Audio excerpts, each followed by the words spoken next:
contato com os nossos amigos da espiritualidade, que com certeza já se encontram conosco, nos proporcionando tudo aquilo que nós precisamos, tudo aquilo que nós viemos buscar. Então, vamos fechar os olhos, relaxar, silenciar a nossa mente, as nossas emoções, os nossos pensamentos, e rogar a Deus que nos conceda tudo aquilo que nós necessitamos para o nosso reequilíbrio, para o nosso trabalho diário, para a nossa existência. Que possamos aurir deste ambiente e, através do nosso pensamento, da nossa vontade, do cosmos como um todo, todas as energias vivificantes, calmantes, todas as emoções de amor, de fraternidade, e que nós possamos ter paz em nossos corações, que nós possamos ter pensamentos bons e, acima de tudo, que possamos compreender a mensagem de Jesus para que possamos usá-la em prol de nós mesmos, em nosso benefício, e que possamos, através do nosso melhoramento, também auxiliar todos os irmãos que conosco compartilham da nossa jornada terrena. Pai amado, a nossa gratidão por tudo o que recebemos do Teu amor, da Tua misericórdia. Aos nossos amigos da espiritualidade, que possamos ter o Seu auxílio, o Seu apoio, a intuição e o pensamento voltado para o trabalho a que nos propomos. Assim sendo, Senhor, imensamente gratos por tudo isso e por estarmos aqui, a nossa eterna gratidão e a nosso desejo de que seja o nosso trabalho promissor e que assim seja. Muito bem. Então, na noite de hoje, nós vamos falar do capítulo 6 do Evangelho segundo o Espiritismo, que tem por título Bem-aventurados os aflitos. E este capítulo, a gente vai lendo ele e parece assim que nos direciona para pensar que quanto mais a gente sofrer, quanto mais o tempo nós ficarmos numa situação de aflição, de sofrimento, melhor. Mas não é bem assim. O que nós temos neste capítulo? Jesus diz, bem-aventurados os que choram, porque serão consolados. Bem-aventurados os que têm fome e sede de justiça, porque serão saciados. Bem-aventurados os que sofrem perseguição pela justiça, porque o reino dos céus é para eles. Vós sois bem-aventurados, vós que sois pobre, porque o reino dos céus é para vós. Vós sois bem-aventurados, vós que agora tendes fome, porque sereis saciado. Vós sois felizes, vós que agora chorais, porque rireis. Mas ai de vós ricos, porque tendes vossa consolação neste mundo. Ai de vós que estáis saciados, porque tereis fome. Ai de vós que rides agora, porque sereis reduzido ao pranto e às lágrimas. Estas citações estão nos evangelhos de Lucas e de Mateus. E aí a gente fica pensando, né, que o Sermão do Monte é tão bonito. Para isso nós precisamos, então, ampliar, entender as coisas. Neste capítulo também vai falar da resignação. E aí a gente vai buscar os termos, a explicação dos termos, e encontra a resignação e submissão. A submissão é a vontade de alguém se submeter ao destino sem questionar. Submissão ainda é uma disposição para obedecer, para aceitar uma situação de subordinação com docilidade e obediência. Essa é a definição de submissão. Mas, na doutrina espírita, ela nos traz o entendimento de que a resignação ela não é passiva. Então, aquela coisa do eu nasci para sofrer, eu estou aqui para passar trabalho, eu estou aqui para pagar, isto não cabe dentro da doutrina.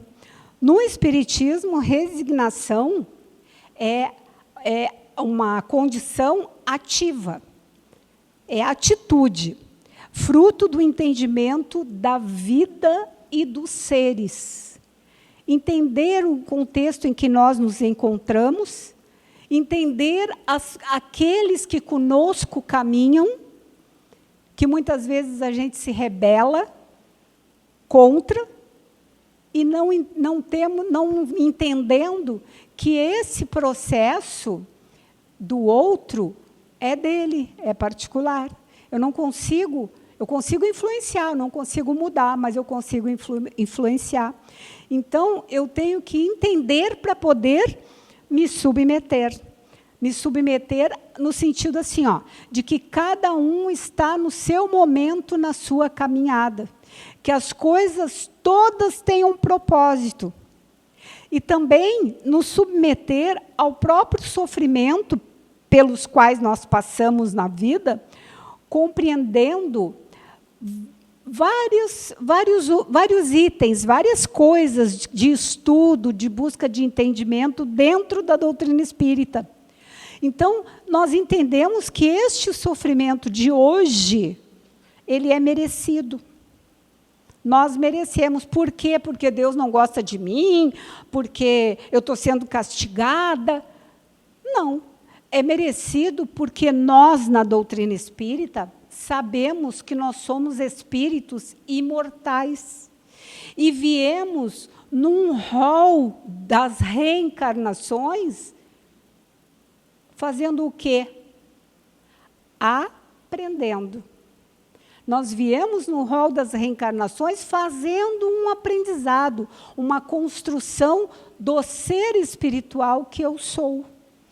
Então, nesta caminhada de aprendizagem, nós cometemos alguns enganos.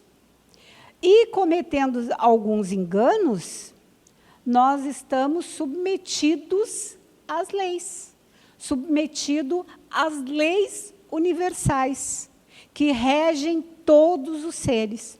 E toda vez que eu me desvio de uma lei, eu me comprometo.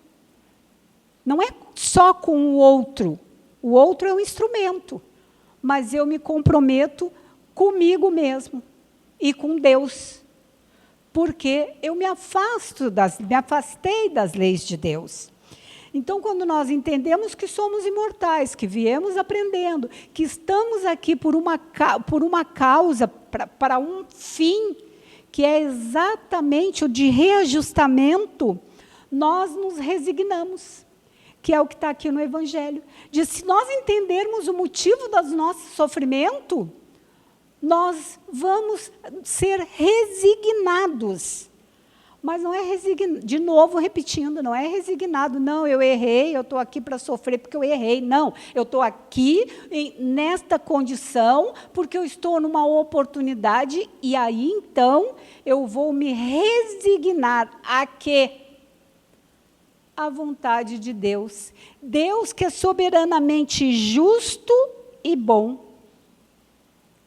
Se Ele é soberanamente justo e bom, Ele não vai me colocar numa situação injusta que não seja para o meu bem. Então, eu estou no lugar certo, com as pessoas certas, tendo a oportunidade certa. E aí, isto é a resignação.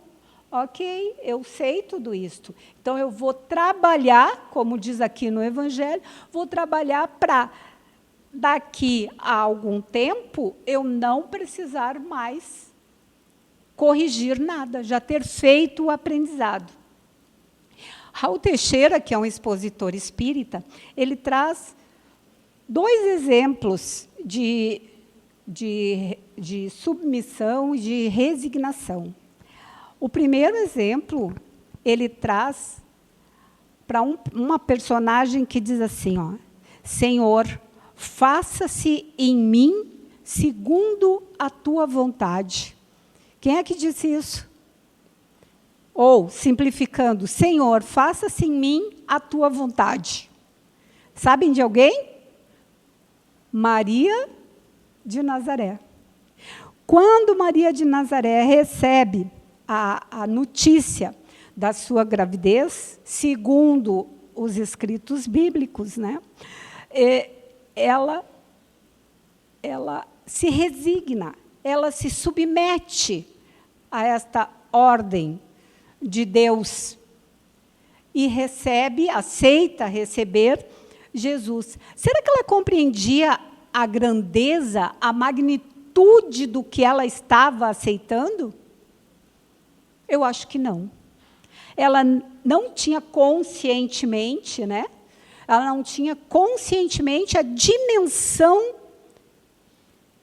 da missão naquele momento que ela tinha.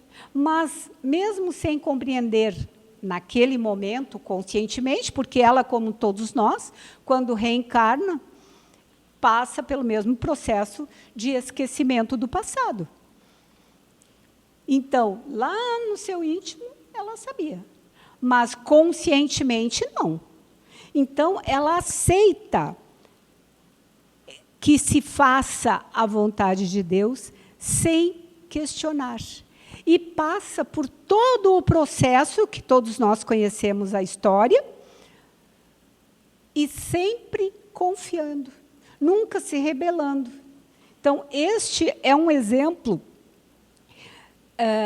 de resignação. E o outro exemplo é de um outro personagem que diz, Senhor, fazei de mim um instrumento de tua paz. Quem falou isso? Quem? São Francisco de Assis, né? Na igreja chamado de santo, né? Para nós, Francisco de Assis. Então, ele se põe na condição de instrumento de Deus, ou de Jesus. Se bota nesta condição de instrumento do bem. E quando ele, ou qualquer um de nós, se coloca como instrumento do bem, ele é o próprio bem, o próprio beneficiado com o bem. Então, sempre quando nós nos colocamos na condição de benfeitores, o primeiro beneficiado somos nós.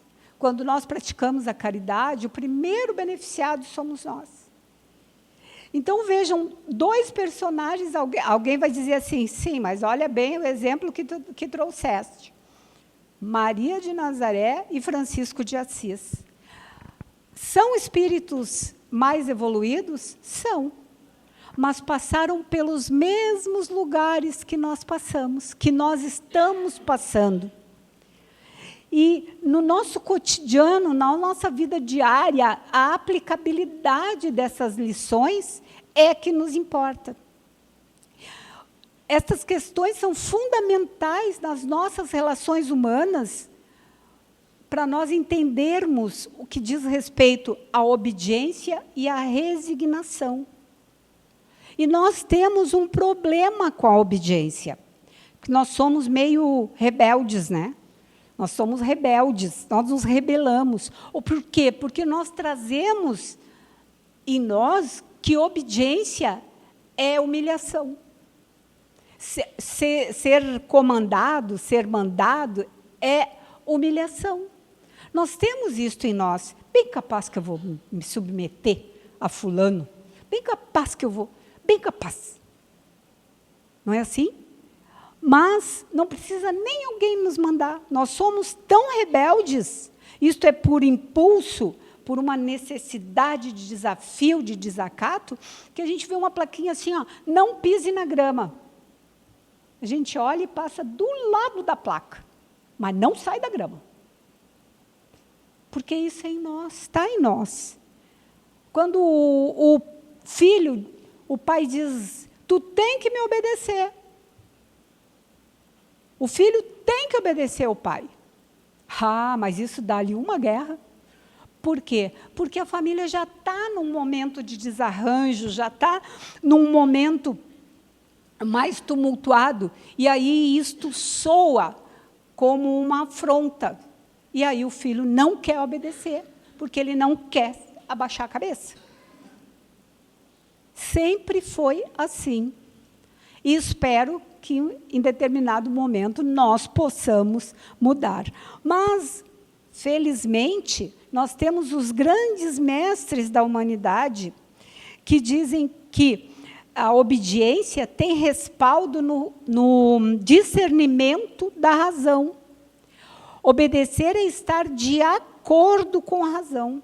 Não é se humilhar, não é fazer o que os outros queiram, é entender exatamente a importância daquilo que nós iremos fazer. Por que fazer, para que fazer. E isto nas religiões a gente vê muito. As religiões, não uma crítica, mas uma análise, as religiões de fé não raciocinada, onde lá o chefe, ou a pessoa que conduz, às vezes conduz aquelas pessoas a fazerem coisas esdrúxulas e ninguém questiona assim, para quê? Por quê? Porque a obediência sem o uso da razão, sem o raciocínio, ela é fanática. Quando nós não racionalizamos, não questionamos, não fazemos reflexões, aí a gente vai como uma pessoa que tem deficiência visual. Então, nós precisamos, essa obediência e essa resignação, nós precisamos entender que é necessário usar o coração, entre aspas, né, mas o sentimento e a razão, para que nós tenhamos as razões e a necessidade de seguir por ali ou por aqui. Eu vou usar a razão no meu entendimento com o outro. O outro me disse uma afronta. Eu vou responder na mesma altura, na mesma moeda? Qual é o proveito disso? E aí eu tenho que me questionar. Melhor eu me resignar, pensar, racionalizar sobre aquilo, e aí, então, em outro momento, tentar, porque quando o outro não quer, não tem o que fazer. Tentar, então, entrar num consenso. Não é o fato de quem está certo, quem está errado. Eu sou uma pessoa extremamente egoísta. Eu tenho que racionalizar. Tenho que racionalizar. Por que eu sou assim? É dessa existência? A razão está nessa existência? Quando nós nos questionarmos, não, nessa existência eu não tenho razão para ser egoísta. Por que eu tenho esse sentimento de posse de tudo, de controle de tudo? Por quê? Então, se não está aqui, nós que somos reencarnacionistas, que estudamos ou ouvimos sobre doutrina espírita, se a razão não está aqui, ela está em existências anteriores. Então, nós precisamos ter esse olhar abrangente e longínquo, né? olhar longe, olhar para dentro de nós, principalmente, e travar essa luta com o nosso orgulho, com a nossa soberba, de não aceitar as coisas. Muitas vezes nem paramos para pensar se tem razão ou não. Então, nós, diante desta necessidade de nos resignarmos principalmente aos desígnios de Deus, que tudo para nós é planejado, ou planejamos, ou foi planejado para nós, para que nós passemos a esferas, a degraus superiores. Então, bem-aventurados os aflitos é aquele que não quer mais se acomodar na situação em que está, dentro daquele sofrimento. E como é que nós conseguimos sair do sofrimento? Através da análise dele, através da coragem de encarar. de encarar o sofrimento de frente e encarar o sofrimento de frente e buscar a solução. Eu ouvi uma coisa muito interessante que eu tomei para mim. Então, eu vou dizer com a minha interpretação. Sofrimento não é porta, é martelo. O que é isso? A porta, tu chega na porta ou parede, né? E não passa. Sofrimento não é isso, não é algo limitante. Ela é martelo. O que é martelo? Destrói ou desmancha os obstáculos. Não é para isso que serve um martelo? A gente não desmancha uma parede com martelo? Então, sofrimento é martelo, não é parede. Ele serve para derrubar os muros que impedem a nossa caminhada evolutiva. E quando nós nos damos conta disso, a gente se pergunta, para que eu sou egoísta? Por que eu sou arrogante? Se Deus me colocou neste lugar, com estas pessoas, nesta condição, por exemplo, de riqueza, é porque o meu trabalho é aqui. E não é para guardar riqueza dentro de um cofre para mim. É instrumento de trabalho. É instrumento. Claro que a gente vive num mundo material, precisa das coisas materiais para viver aqui neste mundo material, mas nós temos que viver no mundo material com o olhar de que nós somos seres espirituais. E como seres espirituais, aqui é mundo material, o corpo é material, vai ficar aqui também, não vai poder levar. Como nós somos seres espirituais, tudo que é material vai ficar aqui. Então, tudo que nós temos, inclusive o corpo físico, é instrumento. Instrumento de trabalho. Instrumento de trabalho para eu, espírito, ascender às esferas superiores. Então, nós podemos olhar e dizer, está tudo certo. Se eu tenho aquela criatura do meu lado, daquele jeito, é porque assim, eu tenho que auxiliá-la, ou eu tenho que aprender. Quando eu fizer o aprendizado necessário, naturalmente nós vamos nos afastar. Nos afastar. Ou então nós estamos colocados ali porque a nossa atitude, a nossa vivência, o nosso conhecimento auxilia todo aquele povo à nossa volta, com a nossa própria atitude. Não precisa falar nada, não precisa se dar lição de evangelho, porque o evangelho ele é para ser vivido. Aqui nós estudamos e buscamos compreender. Para cá, para dentro? Não. Para lá, para fora, para ser vivenciado lá. E isso é uma disposição, é um trabalho diário que nós temos que fazer com muito esforço, com muita humildade, com muita resignação e resiliência. Capacidade de se refazer todos os dias.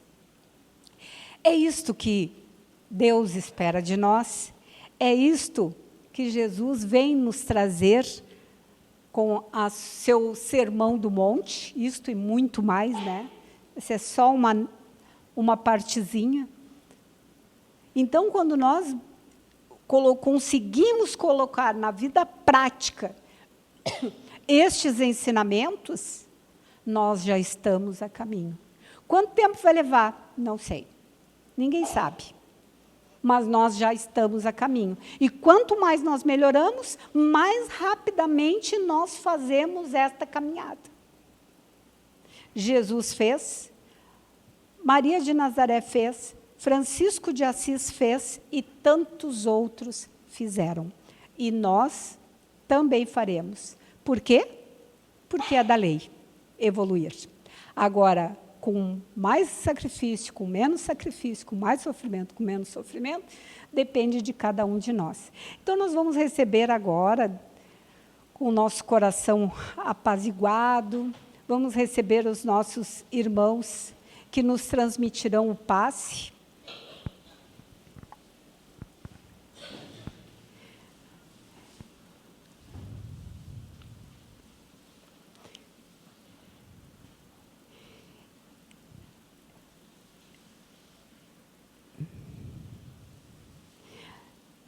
E nós vamos, então, nos colocar, ou continuar, na condição de recebermos este passe, essa transfusão de energia que os nossos irmãos nos concedem com tanto carinho e amorosidade, que a espiritualidade, em sua bondade infinita, também nos concede, nos trazendo da natureza, das esferas superiores, tudo aquilo que nós precisamos. E que nós, então, dizemos obrigado, Senhor. Que nós possamos contribuir com a nossa parte, mantendo o nosso pensamento positivo, pensamento elevado, durante toda a semana. O máximo de tempo que cada um de nós conseguir. E que nós contribuímos com o propósito de nos transformarmos em seres melhores, mais resignados diante da vontade de Deus, compreendendo esse Deus amoroso que se expressa nessa natureza maravilhosa à nossa volta, que se expressa naquele irmão, muitas vezes adoecido, carente, necessitado muito mais do que nós. Esse Deus que se expressa dentro de cada um de nós e que nós, muitas vezes, não paramos um momento para ouvi-lo. Que nós possamos, Senhor, todos os dias, levantar e agradecer a oportunidade da vida, de estarmos neste planeta. Agradecer ao nosso irmão de todas as horas, Jesus, que nos envolve como agora, influídos de muita paz, de muito amor, de muita esperança, de muito desejo de nos tornarmos cada vez melhores. E aos nossos amigos da espiritualidade, que nos intuem, nos protegem, estão ao nosso lado na forma de anjo guardião, de mentor, de amigo espiritual, e que nós possamos sempre lembrar que nos momentos mais difíceis, nós nunca estamos sós. Estamos sempre bem acompanhados por estes amigos queridos. E assim, Senhor, na certeza de que sairemos daqui muito melhores do que quando aqui chegamos, nós agradecemos e encerramos o trabalho de passe da noite de hoje.